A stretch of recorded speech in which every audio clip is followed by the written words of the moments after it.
what is the other types of messengers in the Quran? And it's right here. So boom, this is the best one. You can also use this one. The one Hamza just said is this one, Fatir, Surah 35, verse 1. But we're going to see Surah Hajj, verse 75. This is the best one.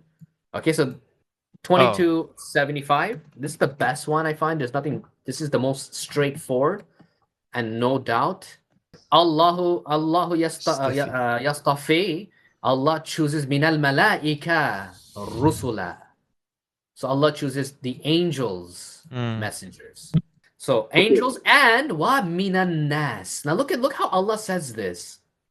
Look how Allah says this. It's amazing. Allah doesn't say Allahu yastafi minal jinn.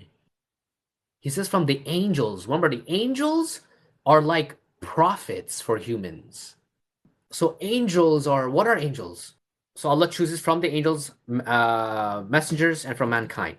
So angels aren't, so remember what I said before, we've already talked about angels being from the Jan creation, which is synonymous to jinn.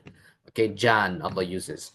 And the logic was with, unfortunately, it was with Satan. Not unfortunately, it was with Satan, with Iblis, when he was a malaika, right?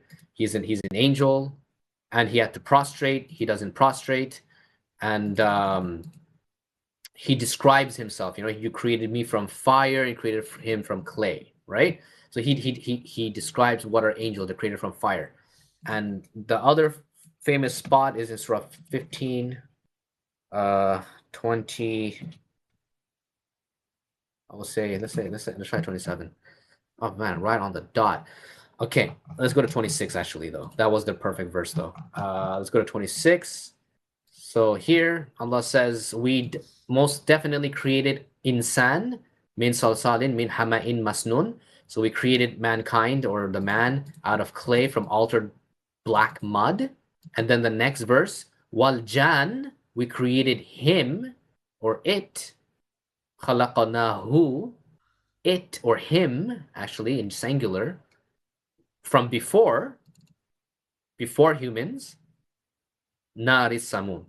Okay, so there's these Jan creatures. They all write jinn here. Okay, it's not, we don't want to write the word jinn because Allah uses Jan. It's like, but you can say it's the jinn race. Okay, they were before us, obviously. And then what happens?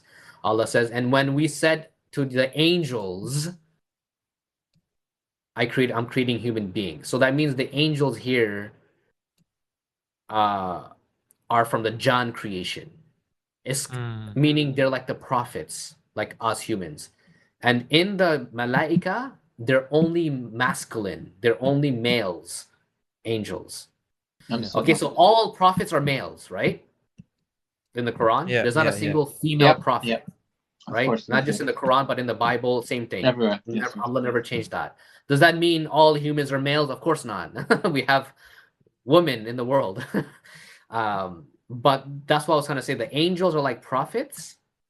And so now if you go back to this verse here, I hope it kind of somewhat, I don't want to go too deep, okay, guys, because it's kind of not off subject, but something you should know. So Allah chooses the angels from messengers, not jinn. So that means a jinn is not a messenger. Can never be messengers. But Allah doesn't say that all prophets are messengers. He says from mankind. So that means even like regular humans can be messengers of Allah if Allah wanted to. He could have said Allah chooses from the angels messengers and from the prophets. You get it? He doesn't say the prophets here. He says mankind. Yeah. Very important, and that's very interesting. And one of the examples I can give you that's very strict on this is with Sulaiman. Okay, Solomon in Surah Baqarah verse 102. So Surah 2 verse 102, the famous verse of the magic stuff, right? And for the shayatins, for the devils, the jinns and all that, the kingdom of Sulaiman and all the stuff with jinns, Allah didn't send to them jinn messengers. Allah sent to them two angels, Harut and Marut, right? So Allah uses angels, goes to them as messengers, right? So it's not, so we have like from internally humans, so we have a different little distinction here between our races, But just wanted to point that out, okay? You don't, guys, you don't have to know what I just said. This is for like examining. This is just between us, because it is somewhat important to notice this difference here. But maybe I will probably use that as a question. Okay, cool. So we got that. The other thing that's important about angels is that they have, so Allah is the maker of angels. Ja'ilul malaika. He doesn't say he's the creator of angels. He's the maker of angels, messengers possessing wings in pairs, doubles, twos, threes, and fours. And he increases in creation whatever he wills. So that means they can have more than a pair of four wings, meaning the four means 8, 3 means 6, 2 is 4, and so on. They can have like 10,000, maybe, if Allah wills. So they have wings. So that's the really big, interesting difference of angels, right? Okay. Now that we realize that angels could be messengers as well, let's go back to the question. So who is the messenger of the covenant? So let's just go back here. I know, guys, we're going back and forth a lot here, but it's important to clarify all this.